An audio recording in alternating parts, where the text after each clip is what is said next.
Welcome to this continuing episode of the Antichrist. It is a result of an investigation that I began about a week or so ago, although it is part of an overall theme that we have been discussing quite openly over the last 7 months. And that is that we are told by the prophets in two places, actually with the two most prolific of all the prophets. This would be Dod, as he is manifest as Gabriel through Daniel, and Yeshaya, Isaiah, as they both revealed that there would be at the 7-year mark before the return of Dod as the Messiah and Yahweh as God, there would be the arrival of an individual who would broker a treaty with many, and that treaty would have a disastrous effect on Israel. It would literally carve the heart out of Israel and make Israel indefensible. It is both prophets, Dod and Yeshaya, that affirm that this treaty will occur 7 years prior to their return, which means it will occur on Shabuah. Now, Shabuah will take place on a Shabat, the 22nd of May of 2026, just 10 months from now. So these are the things that we know for certain. And in Yeshaya, the 18th chapter goes on to proclaim that the perpetrator of this disastrous situation for Israel, rewarding the terrorists who have been attacking and flooding into Israel, will be perpetrated by not just a highly militant nation who thinks it's its business to meddle in the affairs of everyone else around the world, but also of an exceedingly arrogant and verbose individual over that nation. And so since Donald Trump won the last election, and he is the American president and has been involved in things that are highly suspect in terms of his accepting $16 billion worth of bribes from Saudi Arabia, Qatar, and United Arab Emirates, appointing an emissary who has received $625 million worth of bribes to oversee his discussions in the Middle East. And because of his favoritism now for Islam and his alliances with Saudi Arabia, Qatar, and the United Arab Emirates, we have come to realize that because of his rhetoric and his decisions, that Donald Trump is the great betrayer. And I have said so on, well, pretty much every day since November of last year, when it became obvious he is the person that the prophets were speaking. And I have written a number of articles and have proven this point countless times. But what I had not done is what inadvertently occurred earlier this week, which is to go the next step and to acknowledge that Donald Trump is not only the great betrayer, he is not only the one that is going to carve out the heart of Israel and reward the Muslims for their treachery, making Islam indefensible while being applauded by Israelis because he will free 20 living hostages in the process of making millions of Jews vulnerable. And he will hang over them the carrot of Saudi Arabia normalization, and Jews just crave the idea of being loved. And so he is now more popular in Israel than he is in the United States, and yet he is the one who is betraying Israel. He is the Neville Chamberlain of today's world. But it is another step altogether. To then go into Daniel and survey the prophecies throughout this book, to recognize that the identity of the Antichrist, as the Christians would call this fellow, he is the Towrahless one according to Dode, that he is Donald Trump. And it's obvious. And so we started a series of programs. We did the first as a news story yesterday on the realization, on this announcement that Donald Trump is the Antichrist. And then we proceeded with a family 3 hours. Gentlemen, I did get a little verbose last night. I apologize. I guess the only one I didn't keep up too late was Kirk, because you're out there in the People's Republic of California on an entirely different time zone. It might even be a different planet out there, Kirk. It sounds like something. Yes, it does appear and look like that at times. Although, you know, as much as I have been opposed to Marxist and progressive dogma that has permeated California and has been so counter to the interests of Californians, and I was once a Californian, as you know, Yep. At this point, it's hard to know who's worse, the Marxists or the MAGAs. Oh, thank awful. Huh. At least the left didn't spawn Satan. Well, this is true. There is that. Yeah, they didn't. In this case, yeah, the left isn't responsible for spawning Satan, and the MAGAs have. So we're going to continue on this series, and thank you, Kevin, for joining us again. I see that you have another stylish background. You are becoming the man of many backgrounds, just as you are the man of many shorts. And Kirk, thank you again. I still am drawn to the illustration where you captured the essence of what we're trying to do in your drawing of the Chodar. So I thank you also for that. It's nice to have Leah here, and I think we have taxed the master of the cables to the nth degree here, trying to get all of our systems to coordinate and work. So thank you, Rich, for doing this for us. All right, we're going to return to where we were in our last program. And I had used the literal explanation of what Dode said as Gabriel to explain that Moedim, Chesed, was not 3.5 years. It was 3.5 iterations of the Moed, of which there are 7 each year: Pesach, Matzah, Bekurim, Shabuah, Teruah, Kippurim, and Sukkah. It's a 7-step dance. Right. So it is a 7-step path to Yahowah. And so he said that the conclusion of this, when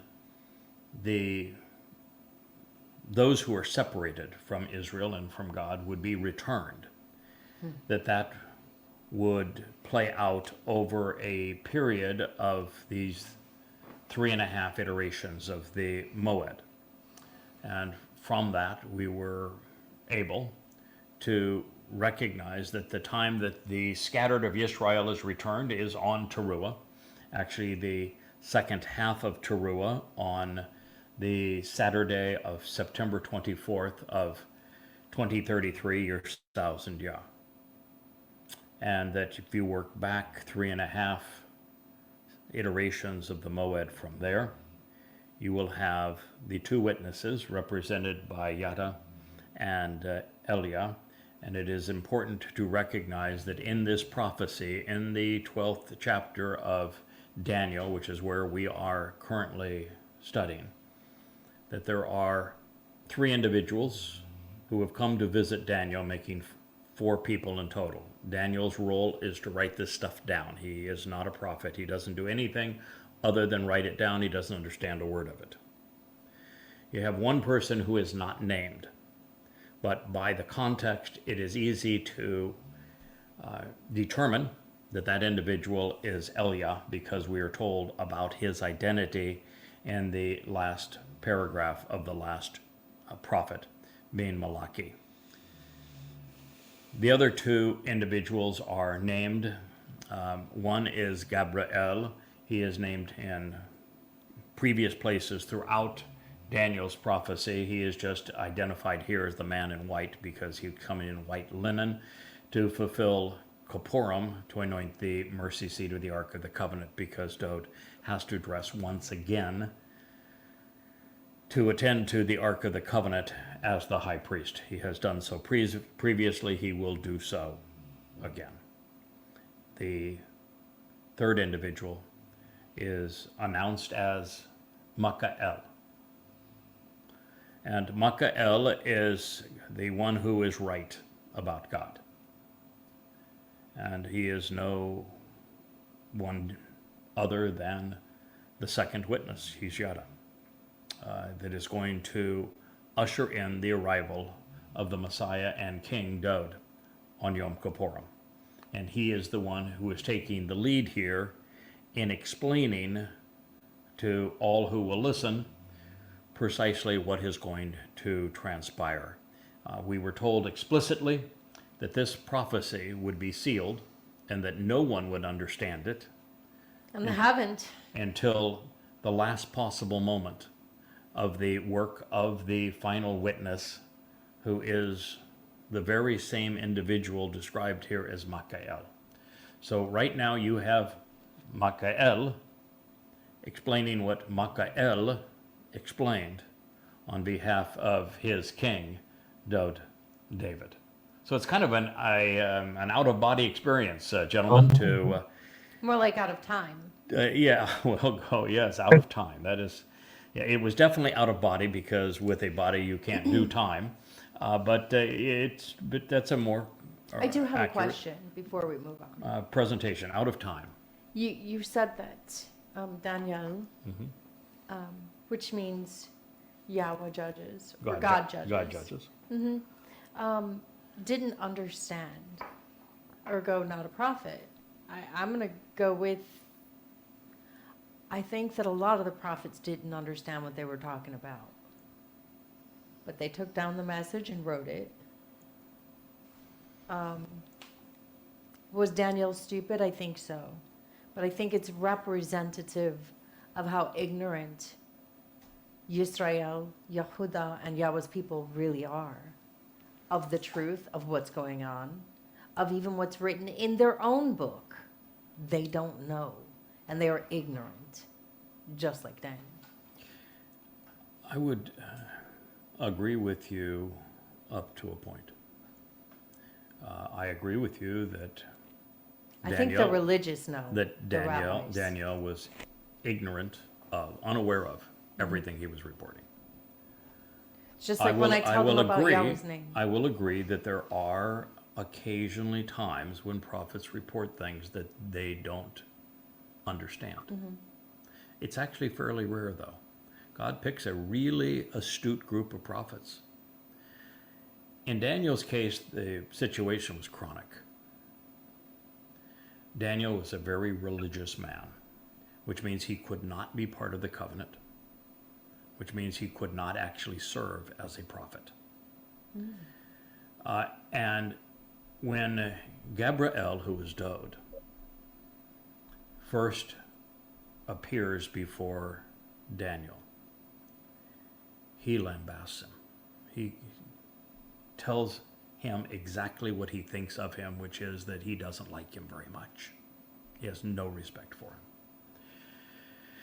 And so that could be an accurate assessment of what God and his prophets think of Israel, particularly Israel still stuck in Babylon. And Daniel represents Israel in Babylon, or maybe better said, Daniel represents the Babylon in Israel. Yes, sitting in this chair, I don't like my people very much. Yes. Well, the Yahweh doesn't either. Yeah. Nor did Moshe, nor did Dowd. They're tough. It's a really tough crowd. And I don't mean tough in the sense of I love them, but I don't Donald like Trump's them. appraisal of tough guy, fighter, No. handsome guy. No, I don't mean it in the sense of him Megalomania. applauding Al Jolani, who is now out with his troops brutalizing the Druze. Everyone.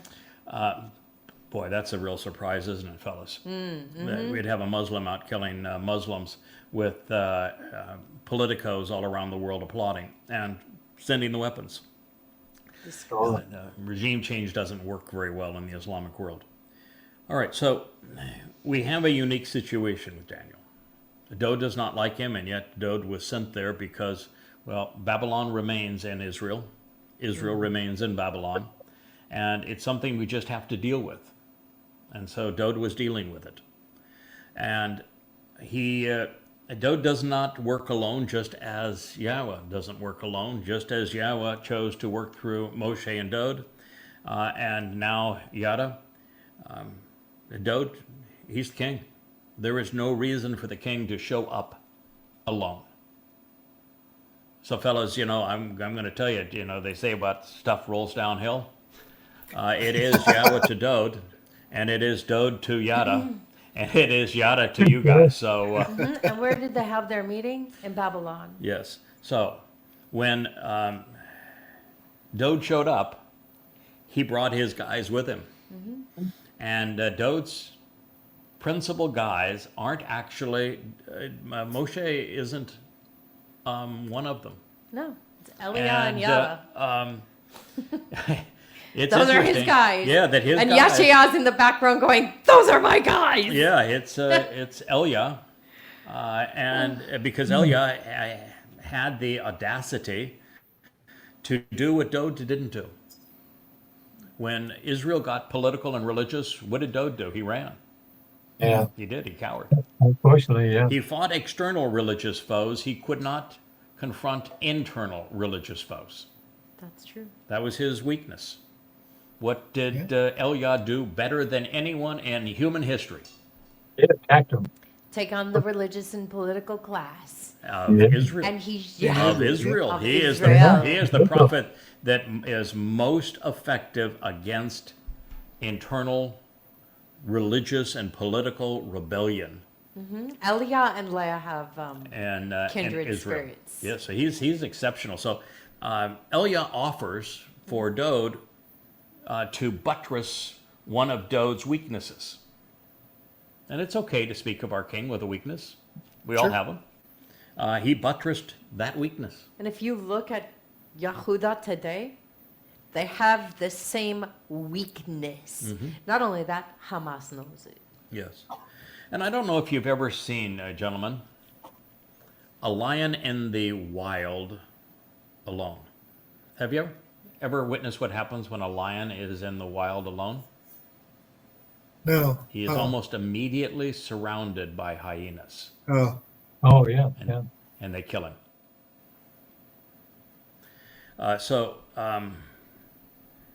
Dode is the lion. You're giving Asher bad dreams. Lions do not do well on their own. right. No, All right? they are a social creature. They are a social creature, and they live and are effective in a pride, Which is a family. which is a family of lions. And so Dode has decided that, okay, I got the mouth that roared in Elia, and I got the bull that stops. doesn't back down, no way, no how, under any circumstance. I'm going to have my bull and I'm going to have my goat. And that's how we're going to prevail, and that's how he showed up. That's what you need for the Israel and Yehuda because, yeah. So when we read these words, we're going to make the assumption that it is Dode who is speaking. And we're going to make the assumption that it is Makael, who is Yada, Dode's herald, who is explaining. Although when you speak for God and these three individuals speak, I'm not sure it really matters much Which one is speaking? which one is speaking. Not really. Because one is speaking for all. All speak for one. All right. So we're beginning here with the realization that in a previous statement, Moed, Moedim, Chetzir represents 3.5 iterations of Moed prior to the day that the children of Israel are no longer separated from God. That day is Saturday, the 24th of September, 2033, on Towrah with the sacrifice of the Adamah Parah that is known as the red heifer, although he is a bloody bull. So that is what we have to work backwards from that date. When we work backwards from that date, we come to the second half of Passover in 2030. And it's the 18th of April in 2030. That is the moment that the two witnesses will arrive. All right, so then we have, so because from before this period, so before the period that causes so much carnage to Israel, and we've been introduced to it, it's called the time of trouble. It's a 7-year period. And out of this time, to keep them safe from this time, the constant and the enduring, the steadfast, the unceasing, the ladies and gentlemen in this group, and so many others who are part of the covenant family, going to be removed and taken away by the exertion of a tremendous force. Sure, will depart. It's the hopeful perfect, in which case God is compelled to remove those who are constant and enduring. What I shared in the last program, but it was, buried 3 hours and 30 minutes into it, so there may have been those who didn't have enough coffee and may have nodded off before that time, which is why we're returning to this particular point. Tremendous force? Yes. Yeah. So this is something that is almost always misrendered. And the error is that those rendering this have been of the opinion that Tamid speaks of something that is continuing but that is not named, and then they assume, well, it must be something important, so they put in the sacrifices or the Shabat. So they assume here that this is an announcement of the curtailment of the sacrifices or of the Shabbat. But there's a couple of problems with that. Well, quite a few. The first is the person who is likely delivering this is brilliant. And he has just spent, 400 years with Yahowah in Shamaim prior to coming back for this declaration. He is David. And he is the person who is going to fulfill Pesach, Matzah, and Bakurim as the Son of God. And he is returning in 2033. He's going to be the beneficiary of all of this. I'm going to go out on a limb and say, do it ought to know. He knows what he's talking about. Yes. Yeah. And if he was going to say that the sacrifices were being curtailed, he wouldn't have used shur, which means removed, and he would have said that it's the sacrifices, like he might have said the moed will be made illegal or denied, or they will cease. But he didn't say that. So why would we assume that's what he meant when he didn't say it? The religious love to make assumptions. So we have that problem. We have the problem that shur means to remove and not to cease, and we have the problem that there was nothing that follows tamed to cease. We also have the problem of, guess what? There are no sacrifices. So how can the sacrifices Haven't cease? been for a very long time. And when the last time there was a sacrifice in the temple would have been in 70 CE, 19 centuries ago. And even then, Yahowah had already gone on record in Yeshayah saying, I don't want your damn sacrifices. I don't need them. I don't want them. Your sacrifices mean nothing to me. Mm-hmm. Nor do you full So God's not interested in the continuation of their sacrifices. He's already said so. Right. And particularly since he says, your your lamb and your bull, I've got my own, thank you very much. I don't need yours. I like mine. So God doesn't want them to resume. We're still looking for a bull. Yeah, and you're looking for a bull? No, they are. Oh, yeah, they're still. My Yeah. people. They. Us. We. If you're looking for one, I can I'm not. I'll make introductions. I know. Yeah. Thank you. Okay, this ain't the family album. Yeah, there you go. Honestly, they're still looking I'll for take, a bull. who is the Adam of Parah for 200, Alex? Right? I know these questions and answers. However, they don't. They don't. They're as clueless as Daniel. Okay, that's true. Okay, so and it requires a complete ignorance of the Talmud and Judaism, because it would be the Jews who would be reinstituting these sacrifices, but they can't be reinstituted apart from the temple, and the temple doesn't exist. Honey, and the whole purpose of the Talmud is one thing.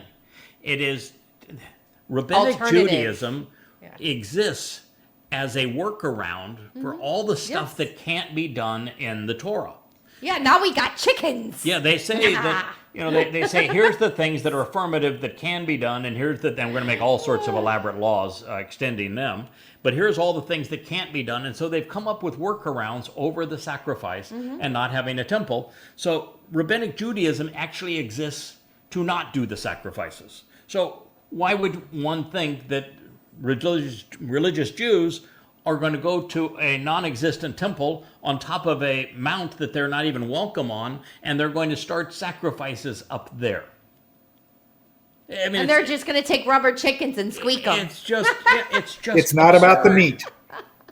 Yeah. It's not about the barbecue at all. So is So, Daniel. no, it's not about the meat, and so God could care less about that. So it has nothing to do with the Towrahless one, the Antichrist, calling an end to the sacrifices. And besides that, what would be the purpose, since the Antichrist is a Christian term? I'm only using it because it draws attention to these programs, because I've identified little bait and his switch nature, and if there. I call him the Towrahless one, the intended audience isn't going to pay attention. Not So a I'm clue. using the bogus term Antichrist, both facetiously and also strategically. Facetiously is that we are all Antichrist, Yes. as is I'm the biggest one of as them is all. God Himself. Dode is the most, as the Messiah. Dode Yeah. is the most Probably. Antichrist, because the whole myth of Mr. Christ robbed Yeah. Dode of his titles and of his accolades and his achievements. So we are all Antichrist. But the term anti-Messiah actually fits this particular individual, because Satan is exceedingly anti-Dode. He's anti-Messiah. He's pro-Christ. He created him. But he's anti-Messiah. So this Antichrist fellow, we'll use the term, would have no reason to interfere with the continuation of sacrifices, would he? Why would he? He's I don't like him, not go a for it. practitioner of Judaism. Who cares? Right? Exactly. He's not. He's Zero not, interest. He's certainly not Torah observant, so he's not going to start something and then stop it that pertains to the Torah, is he? No. So there's a zero possibility of that being realistic. It was never even remotely realistic. It's just a Twistian delusion. So it is. It's an absolute delusion here. So, but it's one of the reasons I think that the rabbis, because they've bought into the delusion, are searching the world for a red cow. Because they figured out, well, we can sacrifice the red cow. Well, then we'll have a reason that we can resolve all these other problems. I'm in black today, but I am that cow, and no, you're not going to get to sacrifice me. Although I will be sacrificed, and it won't even be for you. All right, so we know for certain that it cannot say what the Twistians have said in their eschatology. And of course, then Revelation, which is nothing but regurgitated, plagiarized, Delusions. paraphrases of the actual prophets mixed in with a lot of fantasy and Grandiose false prophets delusions. like Ezekiel. It's the book it cites the most is Ezekiel, and Ezekiel is is actually Satan's autobiography. It contains 25 ways to kill a Jew. It presents Satan as God. It does this very thing. It's actually very helpful to understand the future, because Satan tells us that he was in the garden, that he is the cherub that deceived Towrah, Yeah. and He feast on the beast. and that he the is feast going of to the beast. right, that he's going to have a cannibalistic moment Yep. where he's going to drink the blood and eat the flesh of the Gabor, and the final Gabor is as Yahweh has described him. He's that bull. So we can learn from that, but Revelation has taken this mythology and has twisted it into Christian eschatology. So what this says is actually the constant and enduring, the steadfast, the wheat of Shabuah. What does the word that is translated wheat for Shabuah, which is the purpose of that harvest, do you guys know what it actually means in Hebrew? Chatim? It's a, yeah, isn't it like a C word? Chitium? Enduring, Chitium? standing, mature. Standing grain, yeah. Like Yeah, Yeah. standing grain. and mature. Yeah, like stretching If out. you're standing, you're constant and enduring, right? Mature means that you are enduring. You don't get to mature unless you're enduring, Right. right? Aren't those kind of things? Definitely not. They are definitely related. You have to endure to mature. You have to survive it. There is nobody who has ever matured who did not endure, No. right? That's Okay, right. so he's speaking of the Shabuah harvest, is what he's saying. So, because from and before this period, time of Israel's troubles, and out of this time, the constant and enduring, those who are steadfast, upright, and mature, will be removed, and they will be taken away with the exertion of tremendous force. Well, the tremendous force is you're going to take people who are currently trapped souls that are currently inside of decaying mortal bodies, and you're going to enrich and empower them such that they become seven-dimensional, energy-based, light-based entities and rise up to Shamaim in the seventh dimension. That's going to take a lot of energy. So that's Yeah, if you're into the physics of that, that's quite a Yeah. bit. That's more than rockets. yes. So that's where we are on that. That statement stands by itself, and it affirms that this follows the Shabuah harvest, which means this is going to happen. This next appalling abomination, that it is going to happen in the absence of witnesses and in the absence of Yahweh's covenant family. Why would we want to see it? So that is what is being said here, because the difference is that when, for example, Paul created the myth of Jesus, rabbis were there and they paid no attention. It was like the rabbis were there and they paid no attention when Dode fulfilled Pesach, Matzah, and Bakodim. They paid no attention when Paul, as a rabbi, created the myth of Jesus. And so really, really bad things happened. Had they been attentive, they would Oh have no, recognized. they went and concocted one of their own. Well, they did. But had they been attentive, then there would have been the universal recognition that Dode had come as he had promised, and the day that he said he would come, and to fulfill Pesach, Matzah, and Bakodim, and Israel would be united and prosperous and all wonderful things. Had that occurred, and had they stamped out Paul's lie regarding what actually occurred, his identity theft, then there would not have been the Holocaust. There would not have been the diaspora. There would have been no persecution for 19 centuries under Christianity. Would you say tolerance was to blame? No, I'm going to say complete and total Ignorance? apathy and ignorance.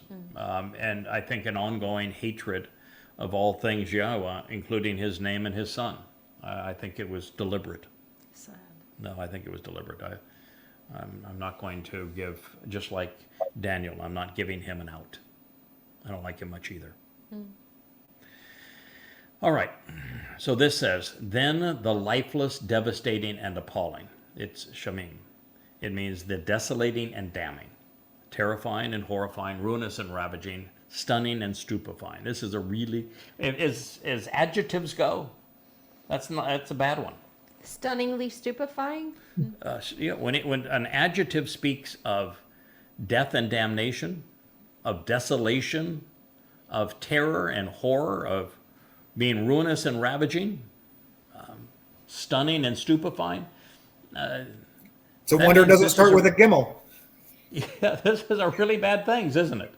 Right. And then it's the word that it is modifying and explaining is shukutz, which means abomination, vile religious filth, particularly in the context of the promotion of a false god. So then the lifeless, devastating, and appalling abomination will be offered. It will be appointed and brought into effect for 1,290 days. So from the time this edict is made to the time that it is nullified will be 1,290 days.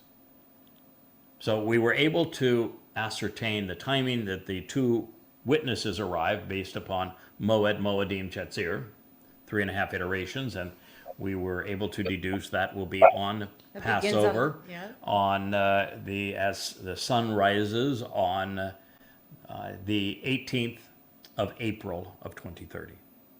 For this date, we have exactly the same ending date, because Satan is done in, as is the corporeal manifestation of him, and this is the declaration that says, I'm God. That's what it says. That the terminus date here is exactly the same. It is 24 September 2033, which is at the sacrifice of the Adamah Parah. All of this comes to fruition at this very moment. So now in this case, we're not subtracting 3.5 Moedim, series of Moedim. We are subtracting from this 1,290 days. I don't know if any of you pulled out your favorite calendar. I actually had to go to a printed calendar online because there's a possibility in this amount of time that there wouldn't be a leap year, although pretty strange, and you would know there can't be more than one. So with the solar year being 365 and a quarter days, you do need to do the math. So you know that a non-solar year is standard solar year is 365 days. The one with the a leap year is 366 days, and then you have to back out the time to September 28th, going back, and then you subtract the 1,290 days. You're going to go all the way back to a time that will put you in 2030 as well. But this is back in 2030 that is actually before the two witnesses arrive. And the date now is, will put this imbecile making this announcement on the 15th of March, which is a Friday in 2030. That is 33 days before the arrival of the two witnesses. So that is that's our timing. So now we have 2 of the 3 dates solidified. All right, so from there, God would have a little more to say.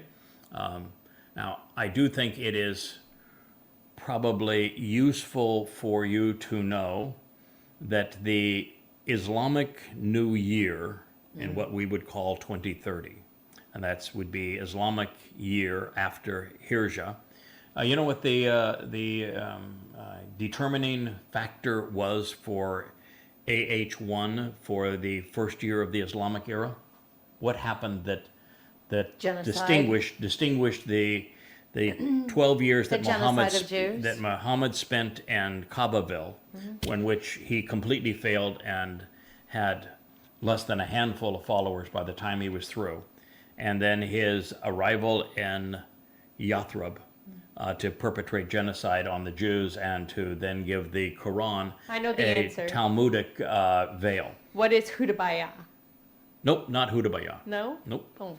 Pledge of Pledge of Aqaba. Aqaba. Pledge Yeah, of that's Aqaba. it. Pledge of Sorry. Aqaba is where Muhammad Buddy. found 20 pagans from Yathrib, and they taught them how to they kill. they said the following: "We pledge to wage war against all humankind." Yeah.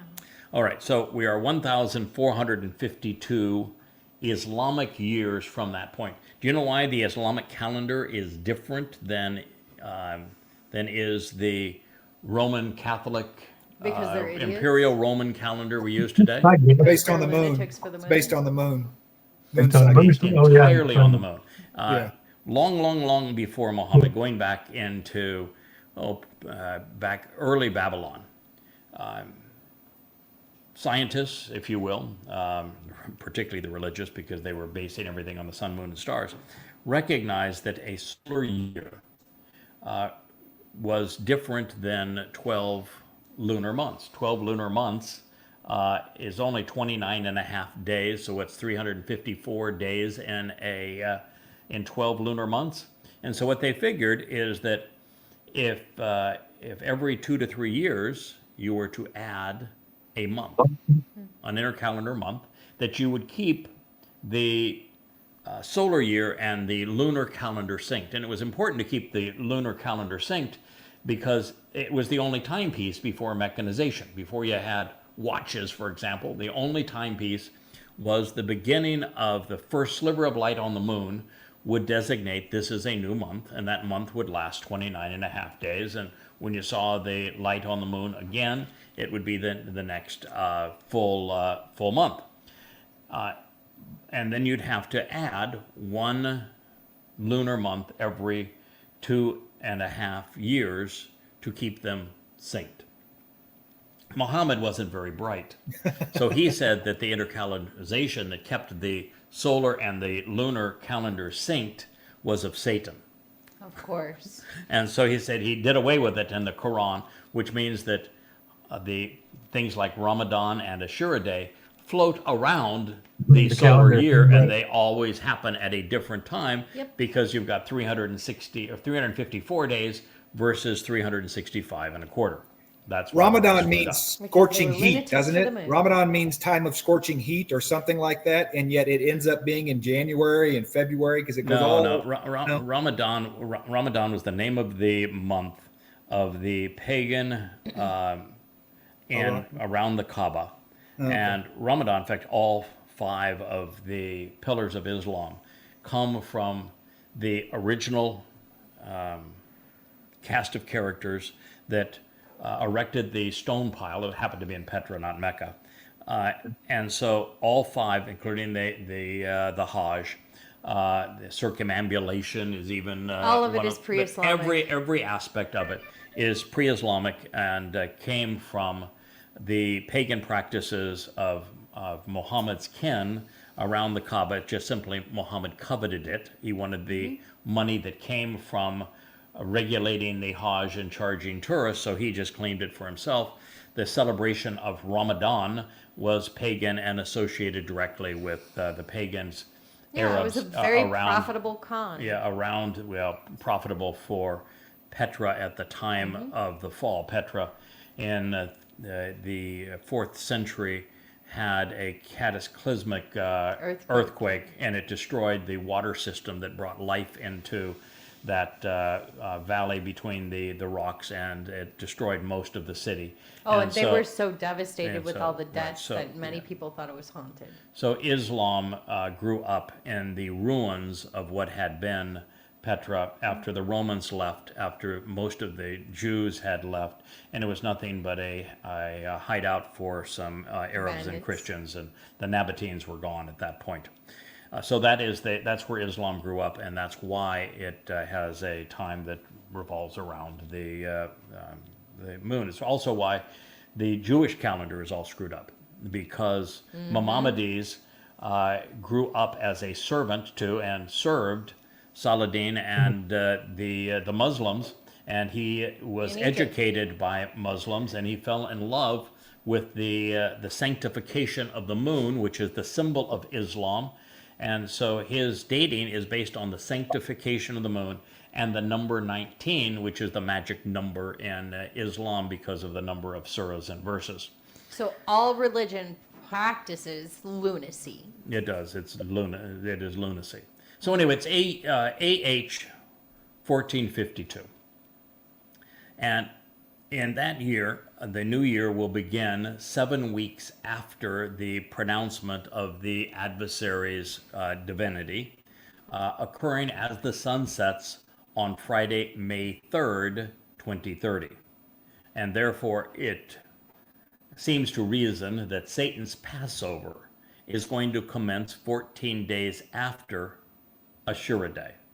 Excuse me, 14 days thereafter, which will be Ashura Day. Sure do. And so for him to re-time Passover, and right after he has announced that he is a god, will unify Islam and Christianity. And why do I say that? Because Ashura is the Queen of Heaven, the Mother of God, the Madonna and Child that is so central to Roman Catholicism and Orthodox Christianity. She's Mary. Ashura is Easter.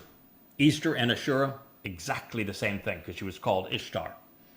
So it's the holiest day on the Christian calendar, and it's the holiest day on the Shia Muslim calendar, because the rabbis were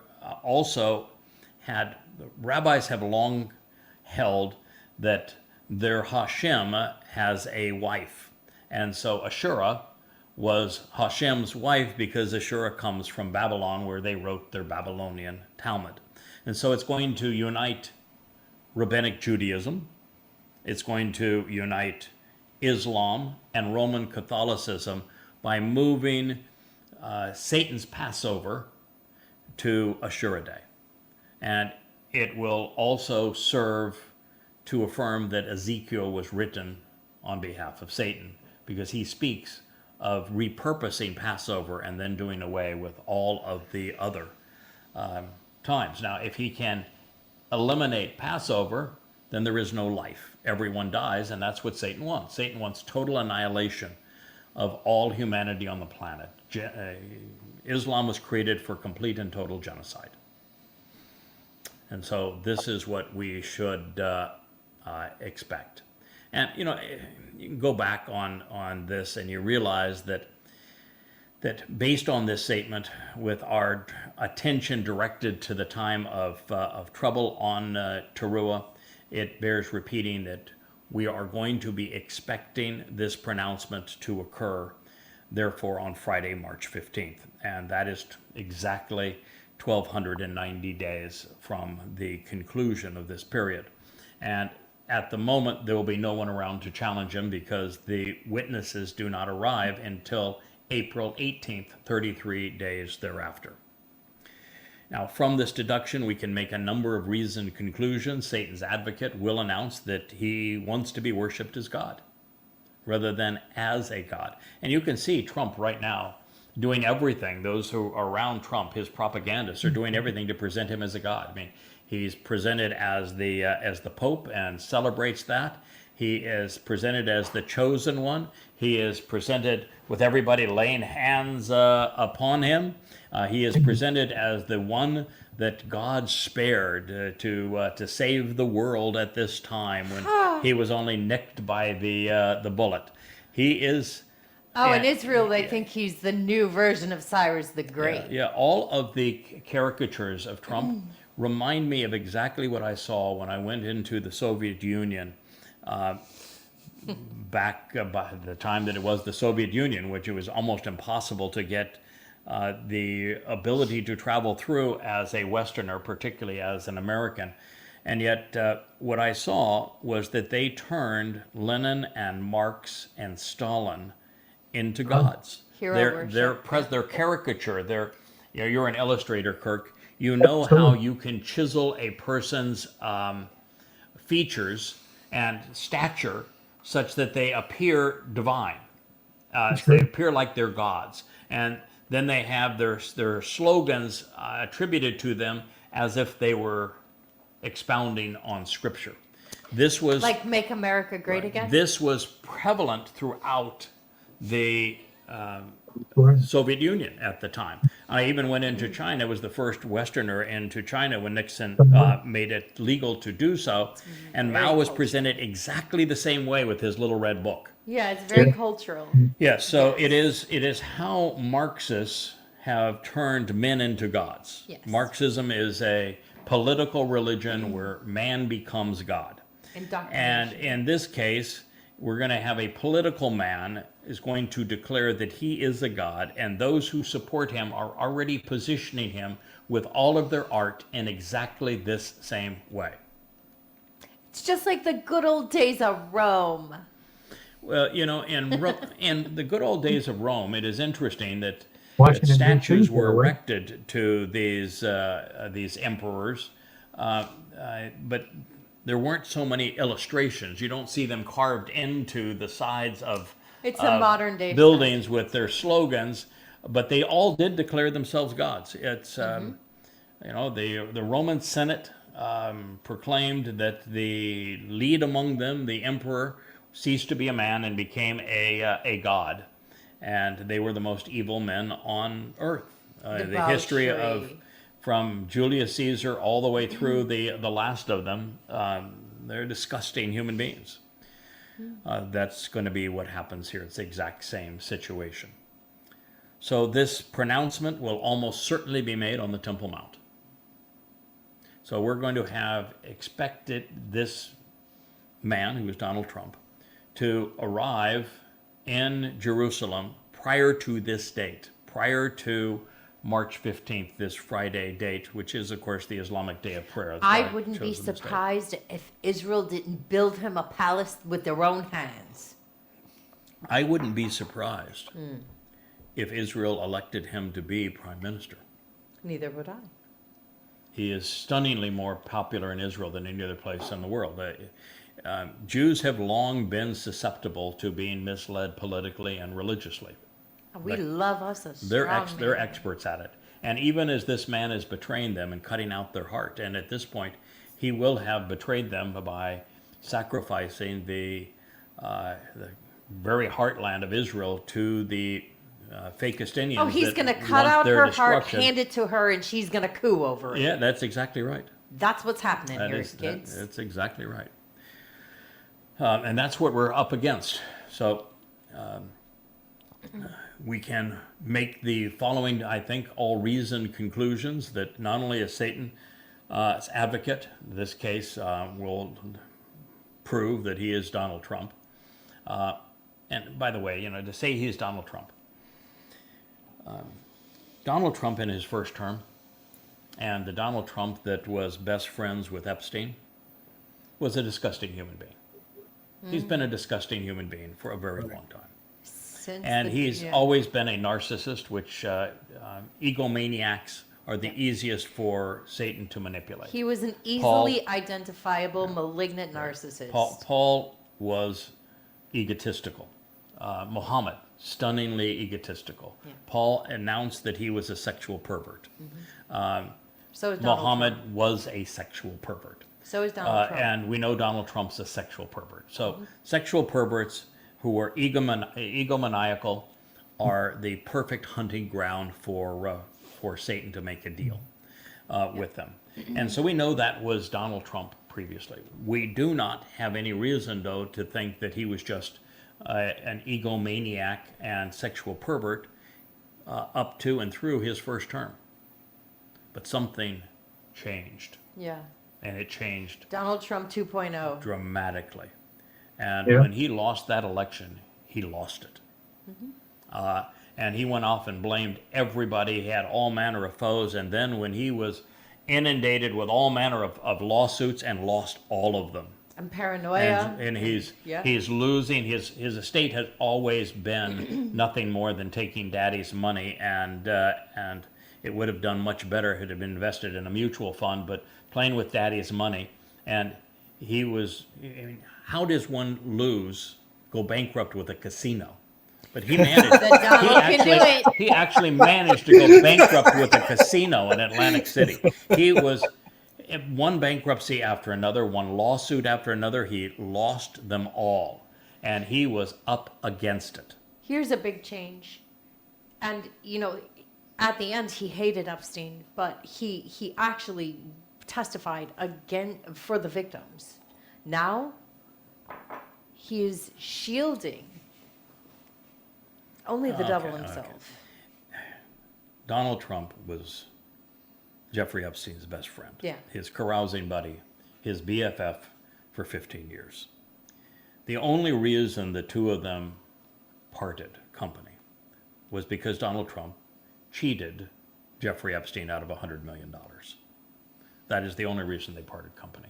Yep. There was a very lavish property in Palm Beach that Epstein, who was a master manipulator but not a real estate guy, wanted to show his buddy Donald that had some landscape issues, particularly with the pool, is the story.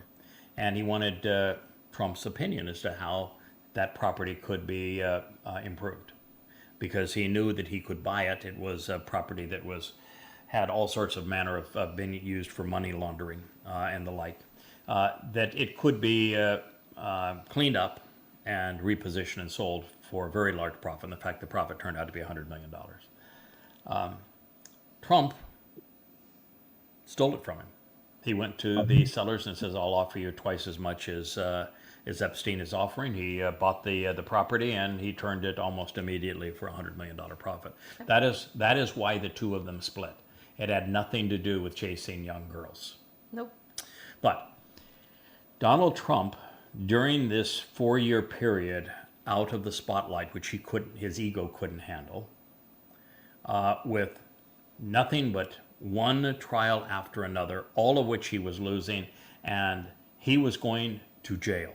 Yep. That's what was going to happen. He was going bankrupt, and he was going to jail, and he made a deal with the devil. There And so what we have now is a demon-possessed Donald Trump. That's the reason why it is nothing but chaos. Each day is a Belligerent mess. another pile of lies. Yep. He is Gaslighting. conniving to destroy Israel while pretending to be Israel's friend. That is the nature of Hasatan. That is what Hasatan does knows how to better leverage power. than anyone else.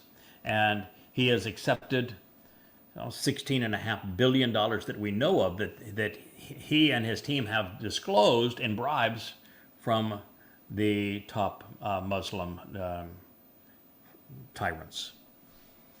This is where we are, and he has just doubled down on world war with Russia.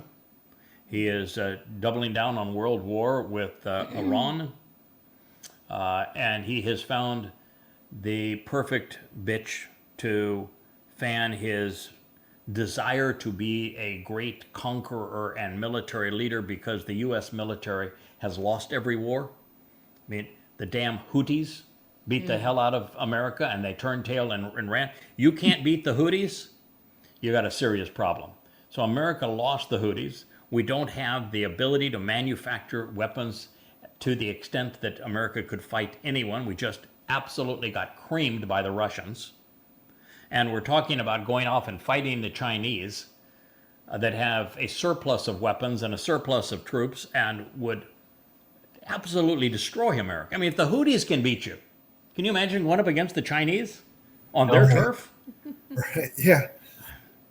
All we're going to find is aircraft carriers at the bottom of the sea. So what Donald Trump found is that he has a bitch that he can use to make him look like, I'm Warrior King. You know, the draft dodger who didn't go to Vietnam because he had his daddy bribed a podiatrist with free and cheap rent to say that he had a bone spur. Doesn't seem to bother him on the Trump shuffle, though, does it? Or on the golf course. Or on the golf course. But nonetheless, they had a bone spur, so I had to keep out of Vietnam. Well, he can pound his chest. We annihilated them, so long as he's using the Israelis.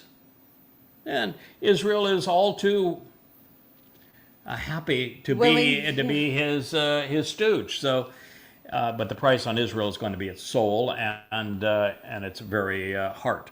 But Look, most battered women love a good, strong man. yeah, That's a truth that a lot of but Donald Trump counselors is not a strong man. no. He's a braggadocious man. Yep, He has no strength. he's weak. So anyway, it's obvious that Donald Trump made a deal with the devil, and what we're witnessing from him now is the manifestation of a demon-possessed leader, and it should be obvious to the world. But fortunately, Kirk, you're not the only good illustrator. Yahowah is really good at painting portraits, Good. and he has painted the portrait of the Donald for us. So we're going to see him in these prophecies as we move forward. So this is the single most egregious, indeed damning and deadly declaration that can be made. Now, you go back, you look at the beast that Yahowah said would lead to this. You have Babylon. The leaders of Babylon, they claim to be gods. Of course. Yeah, they did, didn't they? Yeah. How about the leaders of Persia? Absolutely. Of course. Yep. How about the Assyrians? How about Alexander the Great? And Oh yeah. Oh, and, yeah. Oh went down yeah. Egypt. He was And, way into that, yeah, he in fact, the reason he Totally went to into it. Egypt is he wanted to be worshipped as a god. and he was confirmed as a god. Yeah, Yeah. yeah. The Romans took men being perceived as gods to entire new heights. I mean, you went from the Republic of Rome to Imperial Rome with all manner of men declaring themselves divine, right? Yes, and then the Catholic Church just repackaged it all and said, "Now you're the And representatives then of God on earth." the popes represent said God, don't they? They Oh, yeah. inerrant. They speak for said God, don't they? Yep. While they hold their dead God on a stick. Yeah. Let me speak for him. He's detained at the moment, nailed to this stake. So I'll speak for him, for you. Yeah. And what is the nation that has copied the Republic title of Rome, the Senate of Rome, Capitoline Hill That would of be- Rome, and uses the eagle of Rome as its national symbol? What would that nation be? The United United States. States of America. There we go, the United States of America. America. Huh? Okay, so here we go. That's what we have. So this is something that's happened in the past, but this time it's happening in Jerusalem Yeah. by a man that's controlling Jews and influencing them and is bringing great jihad upon them. So this pronouncement will most certainly be made on the Temple Mount. It's going to be seen as positioning the Towrahless one as greater than Yahowah. Allahu Akbar. Ring a bell? Oh, yeah. It's coming right out of the pages of Isaiah 14, which is the presentation of Helal ben Shakar as God. And based upon what we have seen before us and what the prophets have said, the announcements will be made before a multitude of Muslims hell-bent on annihilating Yahud. Also, the denizen of the devil will be doing so on a Friday, the day all Muslims prostrate themselves to their demonic god, Allah. So not only would this be consistent with the prophecies Yashaya and Yoel have made regarding the flood of terrorists who will invade Israel following the imposition of the terrorist state that makes the nation indefensible, it would also be harmonious with said chapter 14 of Isaiah and its presentation of Halal ben Shakar. By the way, in Islam, are you guys familiar with something that is considered acceptable in Islam, like food that's acceptable Halal. in Islam? Hello. Halal. So Anyone halal who's- is good in Islam. And what is Satan's name according to Yahowah? That would be halal. Gee, I wonder if that's a Ben coincidence. I wonder. Halal Trump. Halal ben Shakar acting out Allahu Akbar while claiming to be above the Most High. And of course, halal means acceptable in the Quran and in Islam. It's also curious to note that the Islamic New Year, as I have shared with you, for AH 1452 will begin 7 weeks after the pronouncement of the adversary's divinity. 7 weeks. Are you familiar with a holiday that is Yahweh celebrates that's called 7 weeks? 7-7. Shabuah. Okay, so we're going to play off of Shabuah, and 7 weeks we're going to have a new Passover. What is the deal Asherah with Day. Hashatan wanting to urinate all over Shabuah? Like, that's the what is the deal?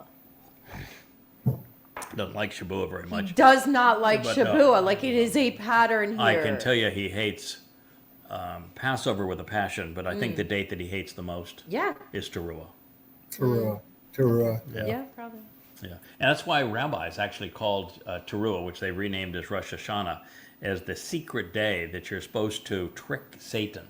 And if you trick Satan on this day by blowing the shofar on this day, God, that we're so Satan stupid. won't know what day it is on the calendar, and so you can trick him.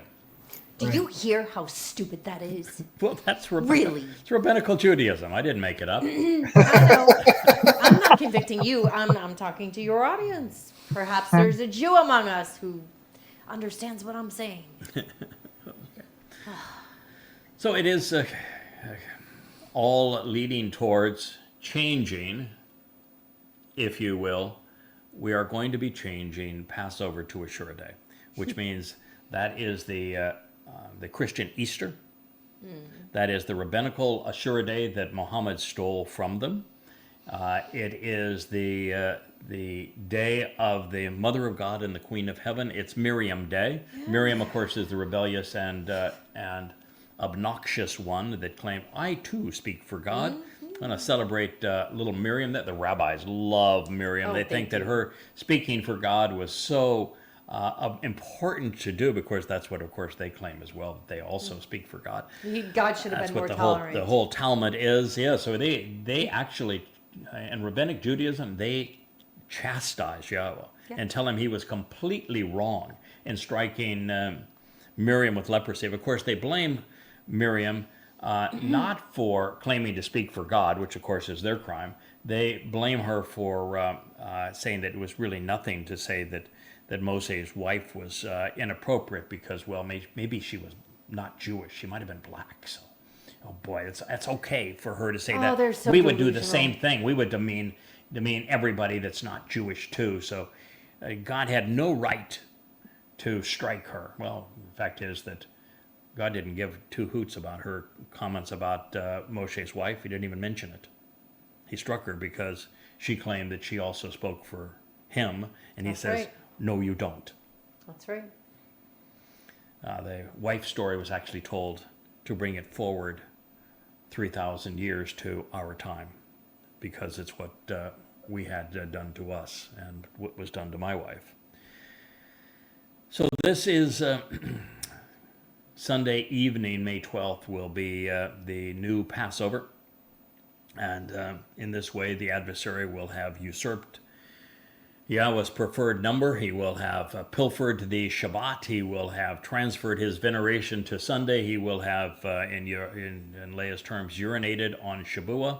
And he will reestablish a replacement for Passover that celebrates his bride, Asher, the Queen of Heaven, the Mother of God, the rebellious and embittered one, Ishtar, Easter.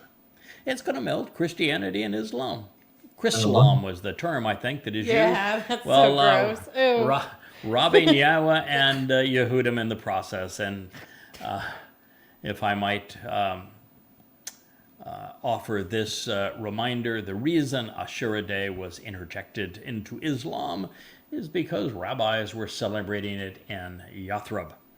Not only have rabbis long insinuated that their G-D has a wifey. Oh, yeah. Even has a queen of the Shabbat, by the way. Yes, yes, yes. Queen of the Yeah. Shabbat. In fact, you know who is the implied queen of G-D? The Shekinah. Yeah. Shekinah is feminine. It's the feminine manifestation of God. And you find the Shekinah all over both the Quran because, well, it's regurgitated. The Kabbalah. No, it's not from Kabbalah. Zohar didn't even exist at the time. No, the Quran is regurgitated from the Babylonian Talmud, and the Babylonian Talmud is the one that promotes the Shekinah, and the Shekinah is their G-D is Hashem's wife. That's why she is the. Okay, but don't be fooled. The Shekinah is in Kabbalah too. But it doesn't matter. No. It's all has delusional. Nothing to do with Islam because the Zohar wasn't actually written until the 11th century, maybe the 12th century in Spain. Islam was already in and out of Spain by that time. Well, actually, it was in Spain by that time. In Spain, around that time. As it turns out, the fact of the matter is that Shekinah is in the Quran, and it's mentioned several times in association with the Kaaba and with Allah, because of the fact that rabbis in Yathrib provided the text of the Quran. Yes. The Quran did not come from Allah. It came from rabbis who made a buck by selling Babylonian Talmud stories to Muhammad. And that's how Ashura became part of Islam. And Did you hear that, Yahud? this is true. If it wasn't for rabbis, there would be no Islam. That's right. If not for rabbis, there would have been no Christianity because Paul was trained as a rabbi, and without Paul's rabbinic training, he could not have written the Christian New Testament. That's right. It's just bottom line. Both religions are from rabbis. So the religions that have cursed and demeaned Jews, that have caused the Holocaust, and now all of these Alaska floods and the wars, the terrorism against Jews, all of it was caused by rabbis. So by venerating rabbis and pretending rabbis serve your God and are protecting you somehow in their Torah scholars, which are Talmudic scholars, you are honoring those who created your enemies and who are now so disgusting they won't even fight the enemies that they created. Yeah, I've met the enemy. He is us. It's Yeah. the rabbis. So therefore, it's going to be in the midst of this, right between Satan's pronouncement and his coronation during Passover at sunrise on April 18th, 2030, that Yahweh is going to be inserting his witnesses to rebuke the adversary. And this is likely why Yada was asked to begin his work with Yahweh by excoriating Islam and then denouncing Christianity, becoming the foremost expert on their shakut's appalling nature.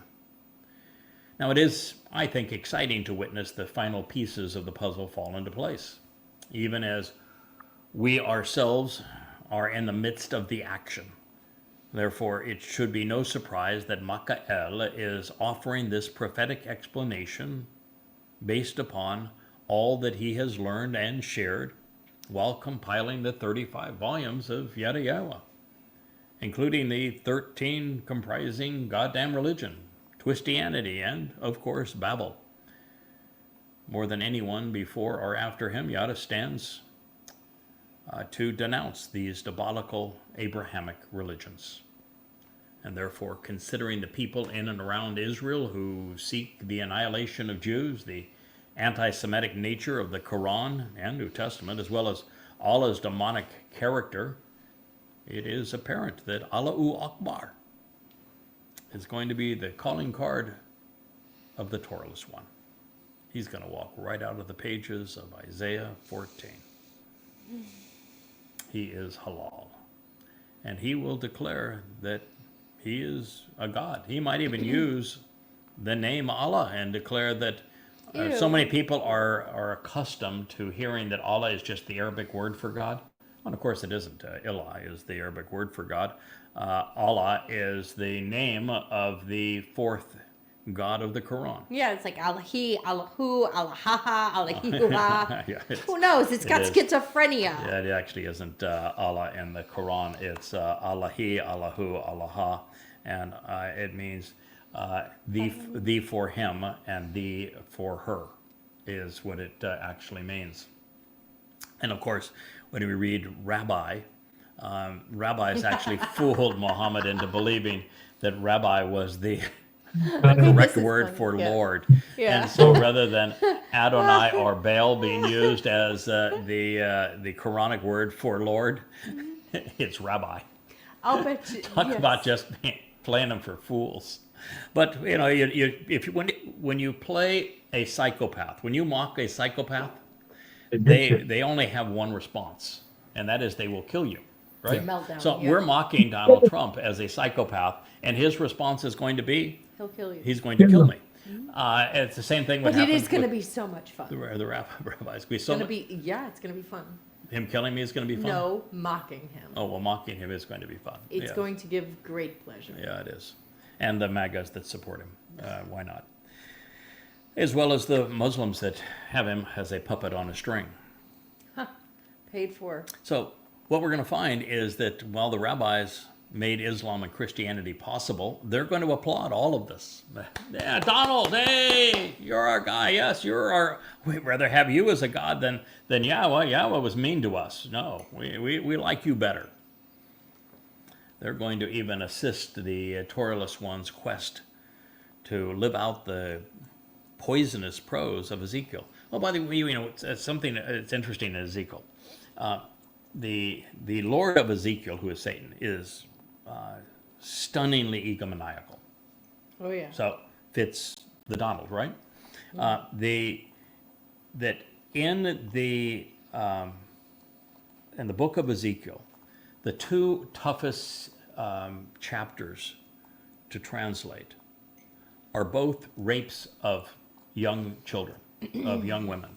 Pedophilic rape Yep. is how the Lord of Ezekiel gets his jollies, and And they're all Jewish women. it's always Jewish children, women, girls that Ezekiel's Lord is raping, and it's obvious too that he has an inferiority complex even with his egomaniacal nature, because in the second scene he has to get studs that he says have the size of a unit Horses. that's the size of a stallion to rape them. So it's kind of like Diddy did and Epstein did, both with little fellas had to have people come in to give the women they were disgusted with a taste of abuse. And I'm here to tell you, this is the nature of the Donald. It is the nature of Epstein. It's the nature of Muhammad. It was the nature of even Satan projecting himself.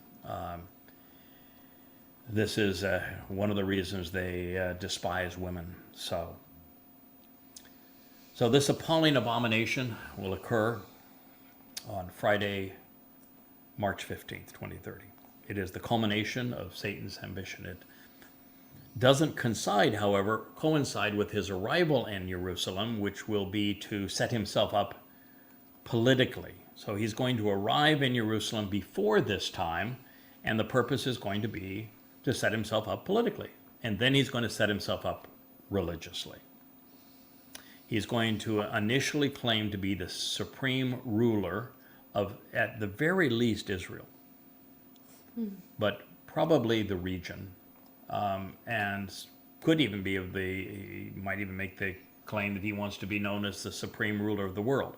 Now He's there's got no- an ego big enough there is for it. no chance that the Russians or the Chinese way. Are going to capitulate to that. So his delusions of grandeur will be in his mind, not in reality, but that's the nature of the Donald anyway.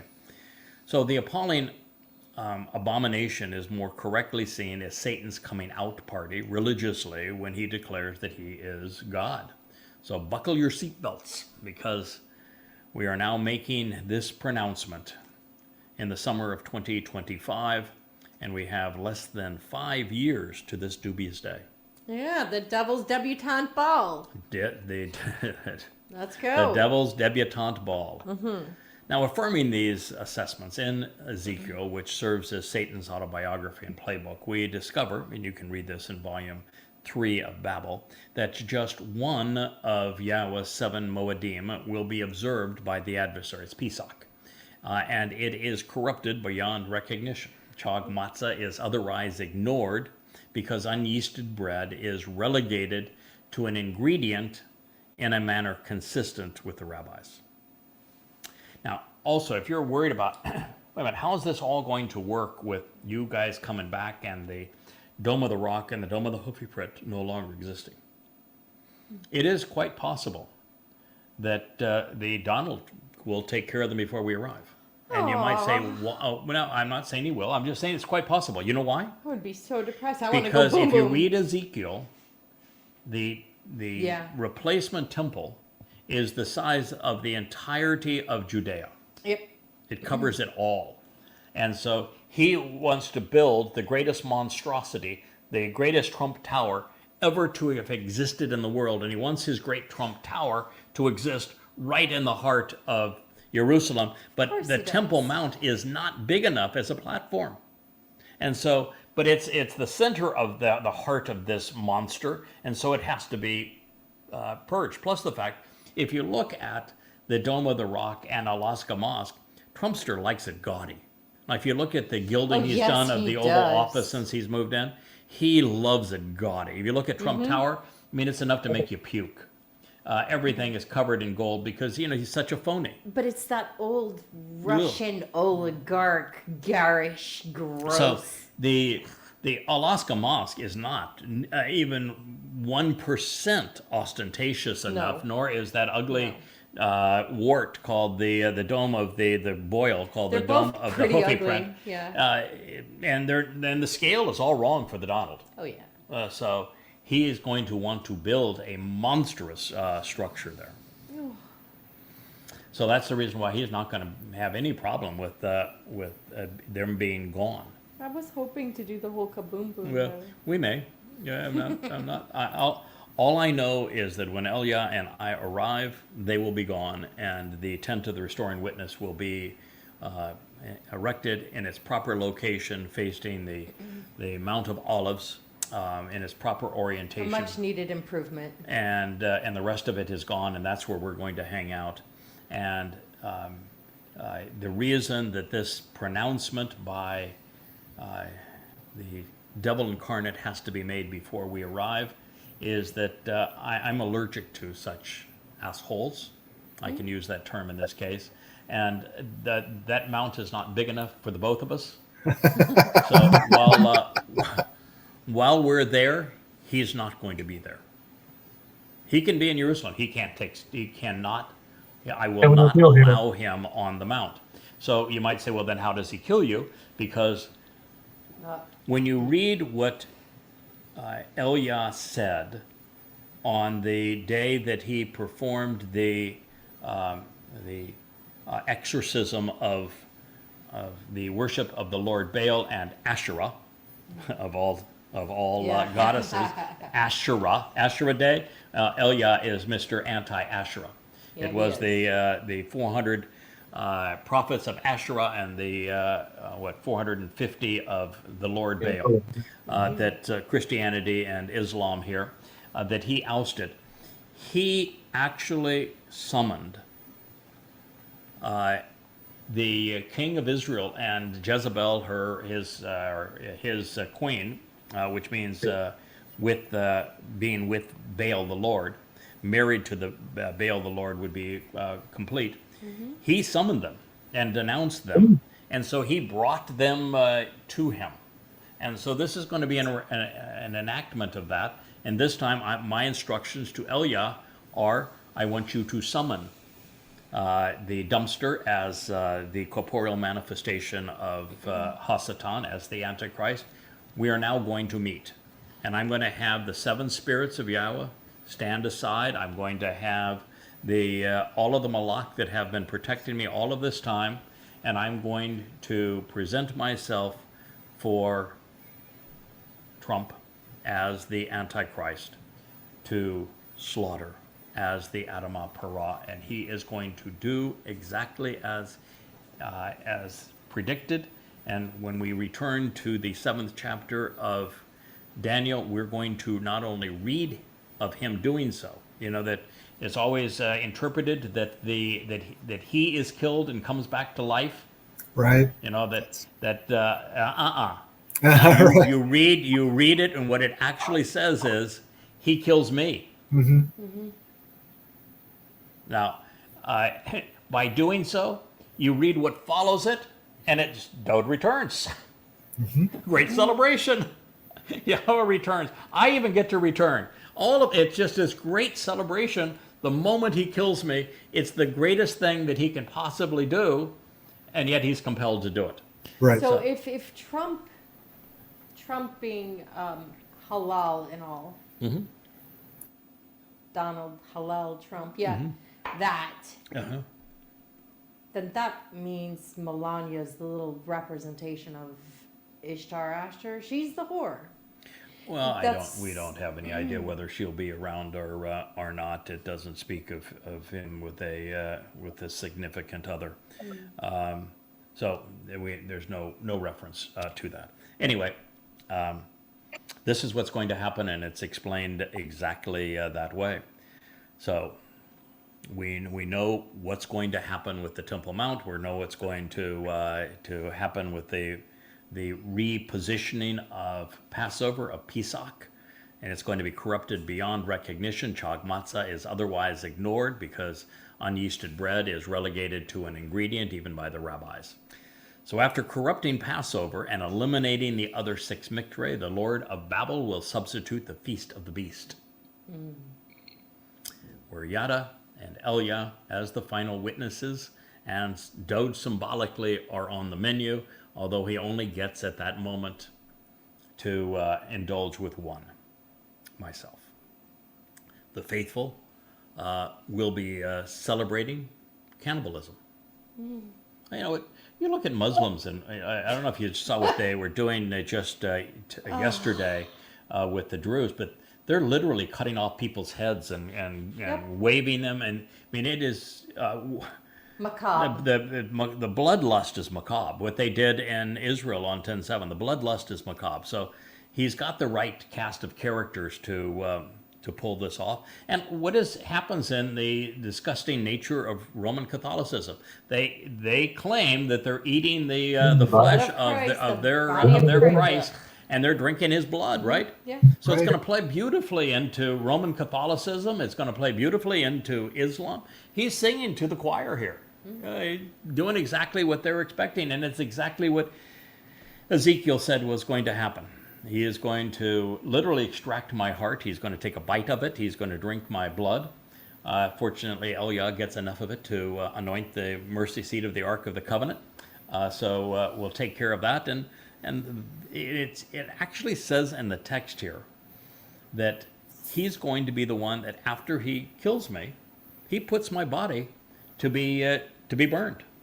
And it says that it's going to be burned, and the very term for body is actually the word for rain shower, which prophetically tells us that we're right all along, that Yahweh is releasing this torrent of water underneath the sacrifice of the Adamah Parah that mixed with the ashes and then with the searing flames that he's going to ignite purges the adulterous woman, which is the whole purpose of the sacrifice of the Adamah Parah. He's playing his part, doing everything exactly as one would expect. Well, he is halal after all. Yeah, so this is what's going to occur. And now, I would have to tell you that since Dode and I have a really good relationship, I'd say we're as which you can read when he talks about our relationship. I'm as close to him as he has been to anyone, and tearing my heart out and drinking my blood is going to piss him off. It's going to piss him off probably as much as it irritates Leah. Leah's going to be kicking him in the fat legs now that we know that he has fat legs and ankles. Leah will be kicking him in the legs, maybe elsewhere, but it's really going to, it's no doubt going to irritate Dode. And he's enough for him to call it an abomination. So Satan's Messiah then institutes during this time what is called in Ezekiel as Ignorance Day. Then there will be Do Nothing Day, and there'll be No Moon Day. So No Moon Day, by the way, is not to eliminate Islam; it's to denounce me. Yeah. So we're going to have Ignorance Day, Do Nothing Day, and No Moon Day. The last of which would correspond with Abib 1, 5997 Yah, 2 weeks before the witnesses arrive to pester the devil's advocate in this case.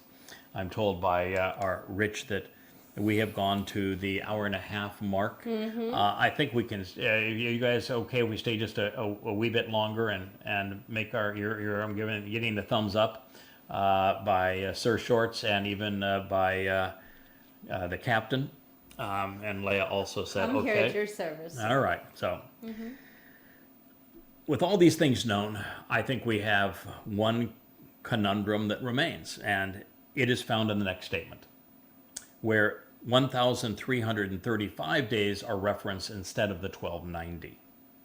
So we're not expressly told what the 45 days that are added represent, but I think the clues are laid out all around us, because it is, again, a time that you're supposed to survive, to make it through. So if it's a time that you're supposed to survive, and all of this ends with the sacrifice of the red heifer on Towrah, pretty straightforward. You're going to add 45 days to the beginning date, and rather than March 15th, the Friday, when the dumpster announces that he's God, 45 days prior to that time is when he is going to arrive and establish himself politically. Pretty straightforward, right? Should not have been a bit of confusion at all. So, by way of review, we have been told that the following 3.5 iterations of the Mohadim are going to transpire before the scattering of the Israelites would be resolved, and that a great many would be purged. Well, the scattering of the Israelites is resolved on Towrah, and the purging of the mortal remnant also occurs on Towrah. So that's when we went back 3.5 iterations of Moedim from Towrah, the September 24th and 2033, and we came to the date that the two witnesses would arrive, and of course they arrive on Passover. Not the evening of Passover, but the day of Passover, because this is, we're halfway through Towrah, we're halfway through Passover. It fits the Katsir, the half expectation here, and therefore it's going to be on the 18th of April, which is the 14th of Abib. Did you hear that? Save the date. That's the date. Yeah, mark it on your calendar if you want to know what's going to happen. Now, if I were somebody that was part of the Shabuah harvest, which I will be, I think I might think twice about coming back with us and participating in this. This is a really nasty. Not doing a good job of selling it there. Yeah. So you will have the option. We're told that there's 8 covenant members that are returning with Yada. But it's totally a voluntary job, and I can tell you, even though it'll be nice in the tent of the Restoring Witness, and they're working with Yahowah to get all this done. Yeah, these are nasty fellows that are going to be surrounding us. So I think I'll be the only girl there. you're going to be okay. I'll be the only That girl works for there. me. That works for me. I'm happy with that.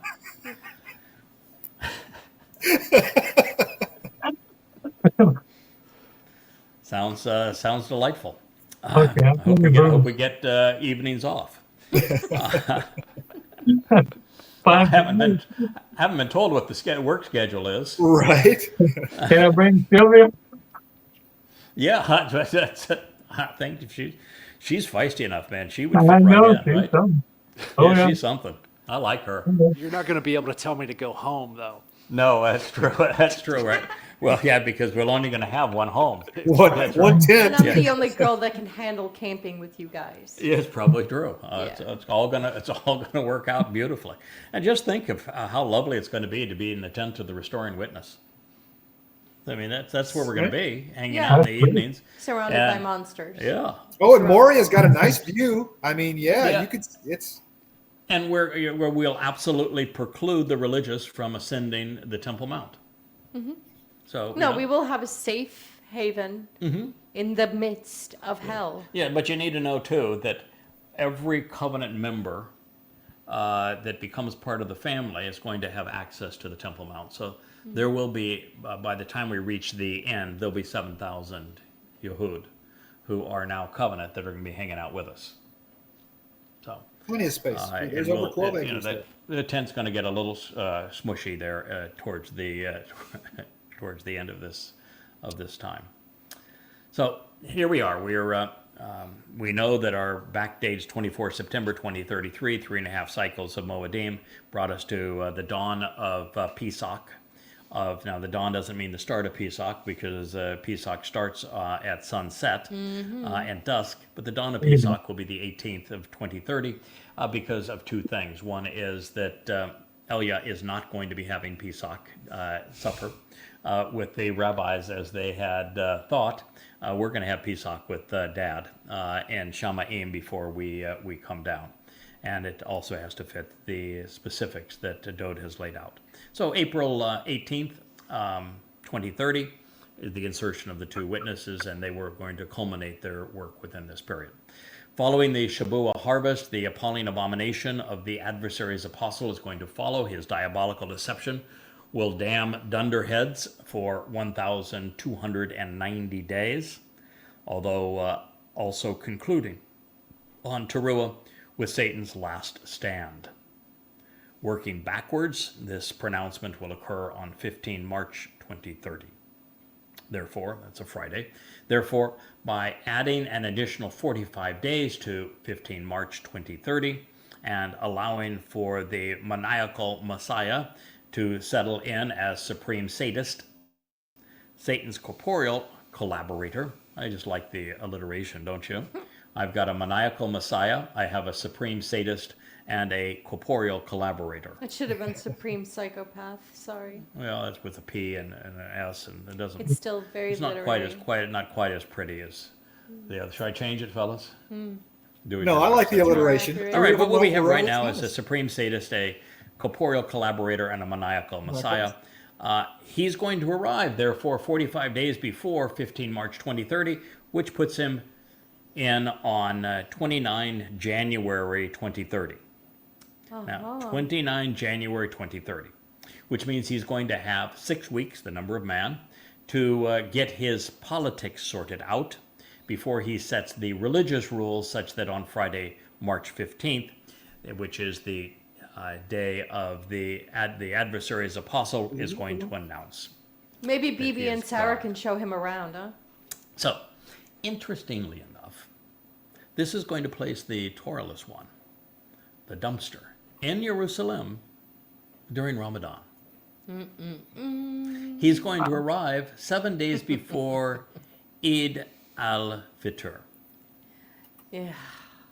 Wow. It is the number one most important day of the year, their feast of feasts. He's arriving exactly 7 days before. And what do they do on that day? They feast and they celebrate and they go off and hunt Jews if they can. They slaughter sheep, and the blood runs in the street. That's what they do. Yeah, they do slaughter sheep. That's what they do. Okay. Well, lovely.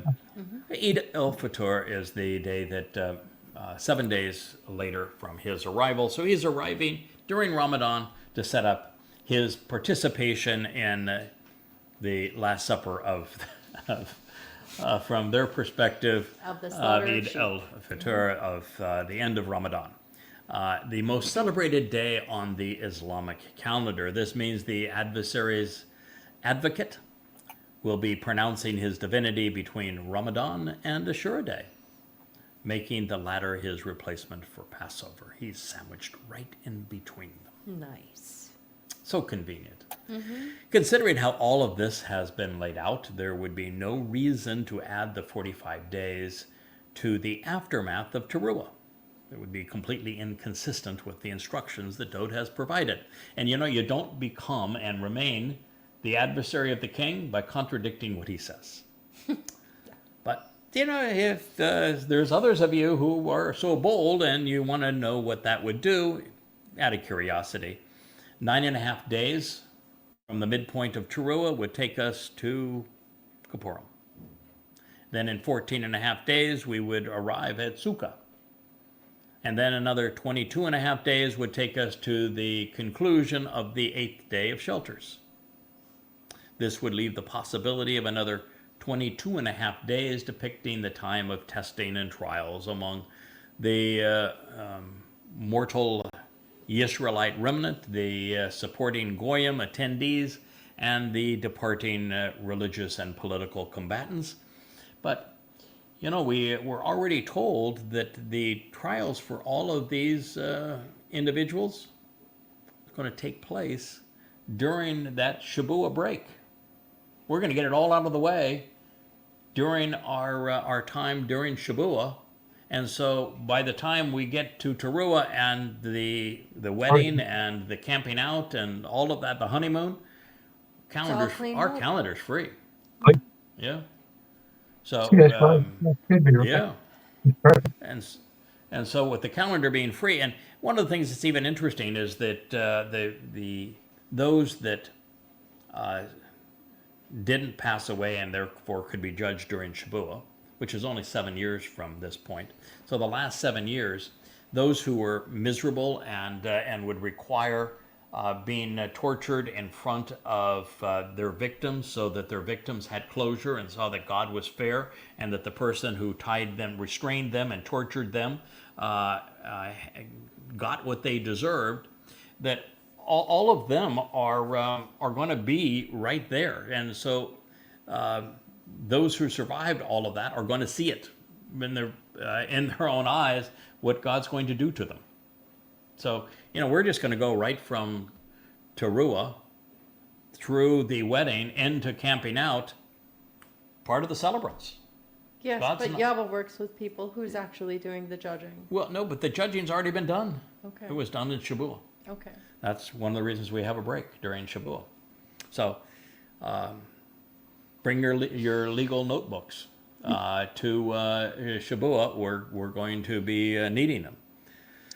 So anyway, if this was the scenario, then we would be spending, rather than celebrating the king's return and homecoming, we'd be focused on the business of being judges, which would not make it quite as much fun. And to a large degree, it's happening and fun because of what we did.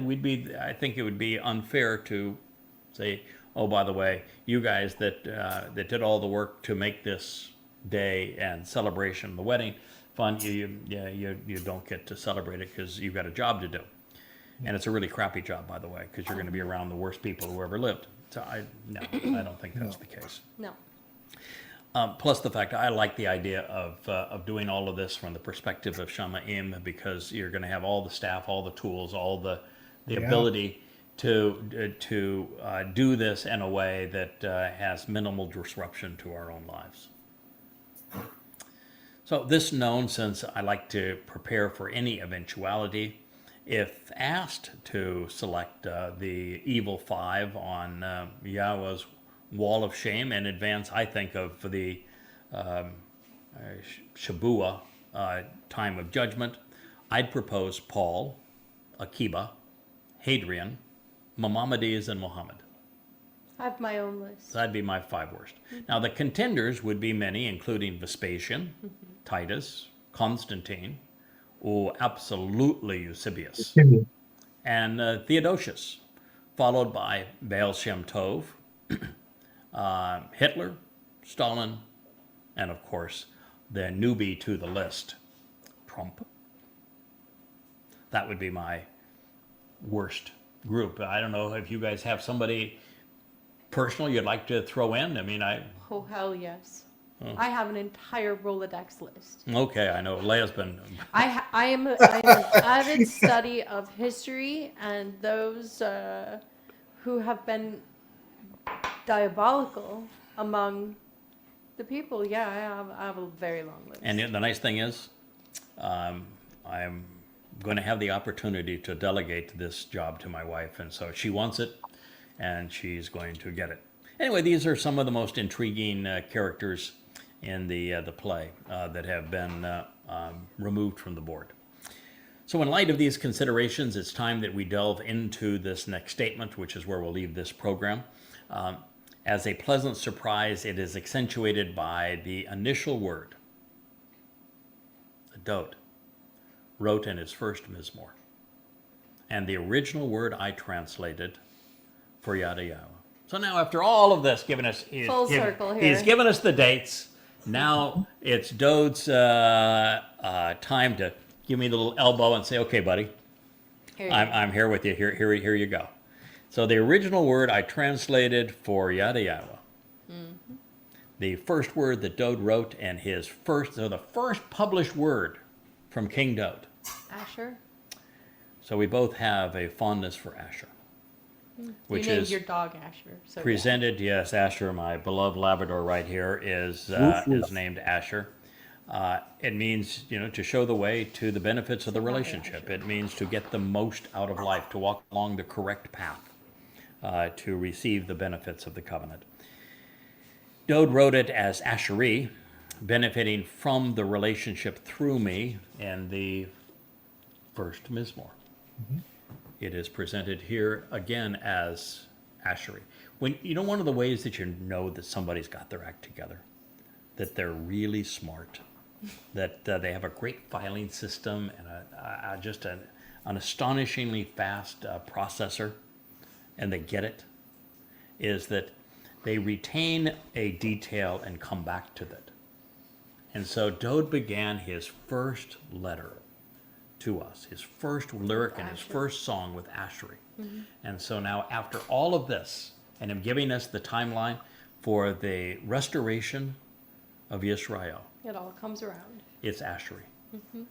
Blessed and delighted by benefiting from me. Asheri. Thrilled, enjoying every moment, while being led to the benefits of the relationship with me. It is from Asher to receive the benefits of the relationship and Ani, me. Mm-hmm. Now in this case, it was written in the plural. Is ha chaka. Is ha chaka. Ha chaka is a title. It's preceded by the definite article. Yeah, It means the one who continues confident and certain while cutting others into the covenant by being pierced. Ha chaka. it has to be plural. There are only two men that have been pierced for Yahweh, for Yahweh's name. The one who anticipates and expects this outcome to occur by adhering to that which can be trusted, longing for it to transpire, actually wanting it to transpire, waiting for the desired result while writing about it. That would be you. It is from chaka, to be cut in, to engrave, to inscribe, and also to have been pierced. Peel, which means it happens to us. Participle, masculine, singular. As he remains, so the Asheri was plural. There's And- two of us who are benefiting this relationship, but he is speaking of the one, this Chaka, who was the one who continues to be confident and certain while cutting others into the covenant while being pierced. Mm-hmm. And Asher, most people ascribe to as being female, singular male. No, Asher is masculine. It describes one of the 12 tribes. Asher is masculine. As he remains in close contact for the arrival, even as being tormented, afflicted, and violently stricken. Naga. He reaches the point of being beaten. Hifel, imperfect. Hifel means that the ha-chaka is being treated as was the speaker. Means as Dode was beaten, ha-chaka will be beaten. The man who also celebrates Asher. He remains in close contact for the arrival, even as being tormented, afflicted, and violently stricken. Wa-naga. He reaches the point of being beaten. Hifel imperfect, third person masculine singular, upon 1,335 days. What happens on that 1,335th day? The Adamah Parah is beaten to death. And now you know that he's going to be tormented, afflicted, and violently stricken, beaten to death as Hachaka, as the one who continues to be confident and certain while cutting others into the covenant family, even as being pierced on behalf of Asher, of offering the benefits of the covenant relationship. How's that for a prophecy? Wow. Now, you just said, wow, Kirk. Can you imagine going back 5 years? I didn't know anything about the Adamah Parah. I didn't know anything about the sacrifice that I would be making on Towrah. I didn't know that Towrah was the end of the time of Jacob's troubles. I didn't know Shabuah was the beginning of the time of Jacob's troubles. I didn't know that Dode was the one who was pierced on Passover. I didn't know any of these things. I didn't know that I was serving as Dode's herald. I did not know that I was Makael. How in the world would you have been able, even 5 years ago, to have figured this one out? Sometimes you have to know before you can know, don't you? You have to be able to put the picture together. That's why we've served in this role now for 24 years, every waking hour, in preparation, know and understand, because until you know and you understand, it's a huh as opposed to a wow. Dode just explained how the end will end. His buddy, his Asherah buddy, his Asher buddy, I should say. And by the way, Asherah is a counterfeit of Asherah. Yep. So if you want to know how Asherah got the name, Asherah got the name by being a counterfeit of Yep. Asher, because Asher is a really big deal, It is. and Dode knows it. And so the answer to Asherah Day is Asher. That's right. And the answer to this, the way that the children of Israel are going to be brought into the covenant, is by the sacrifice of Ha-Chaka. And he's going to remain in close contact with Dode and with Yahowah, in anticipation of the arrival of Dode and Yahowah, even as being tormented, afflicted, and violently stricken. Wow, a genuine tear. I don't get many of those. Until 1,335 days. So when I said we were going into this to affirm and fine-tune and hone the timeline, and that it was going to lead to a lot more, I wasn't exactly kidding. This is, well, for those of us who have been part of this journey for a long time, it's almost to the point you want to be speechless. You just want to say, well, Shalah, pause now, and contemplate what this means. Perfect. So that's one of the reasons, gentlemen, I know that I've talked a lot during this program, but I wanted it to be a collective family experience because it's cerebrally stimulating, is emotionally gut wrenching. And the part of me that is the hardest hit by this was always there for us. Sure was. And it's taken us all to this time to figure it out. And even with it all there and offered up for us, we still are the only ones who know it. Right. The whole world needs to know this. So that's the reason why we entitled this series The Antichrist, is because we want to get attention of people so that they too will tune in and listen. And Dode, returning king, our Savior, just said that this will all end with the one who is confident and certain, who cuts others into the covenant by being pierced,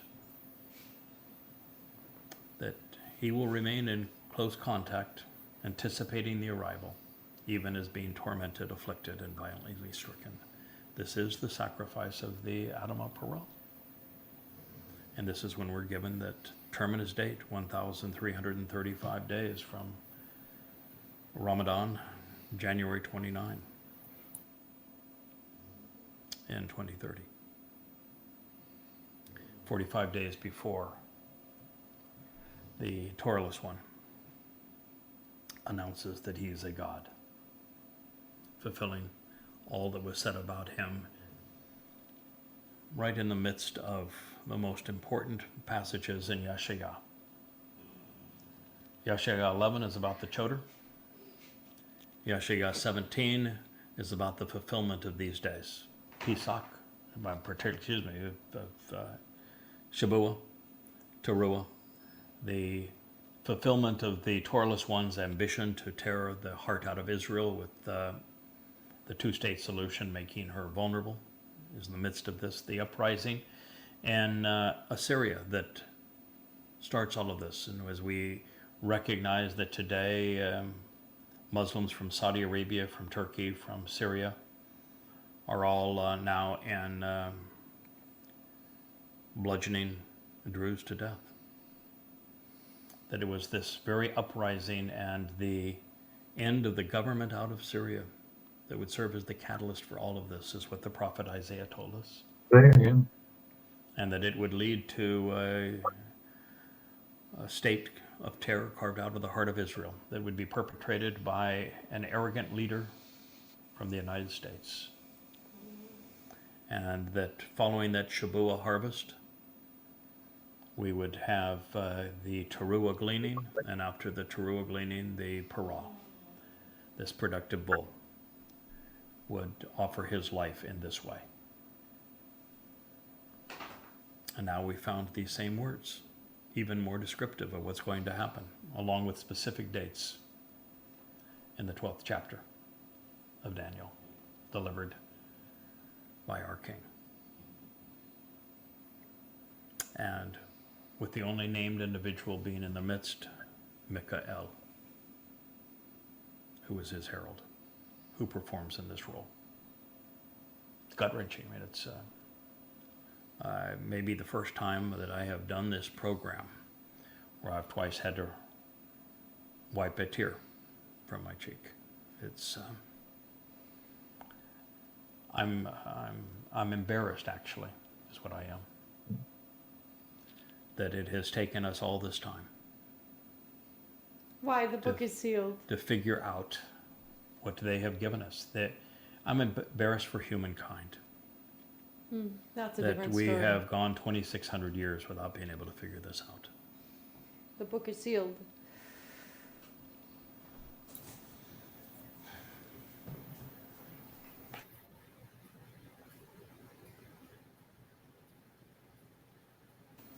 Well, they would have perverted it. Now, if you were anywhere in the world and you had this explained to you and you continued to be religious or political, you just said, what in the world is wrong with you? How can you, and And be moved. I don't know how one hears this and continues to be religious or political, or how Israel can, knowing this, can still trust Donald Trump, who is the great betrayer.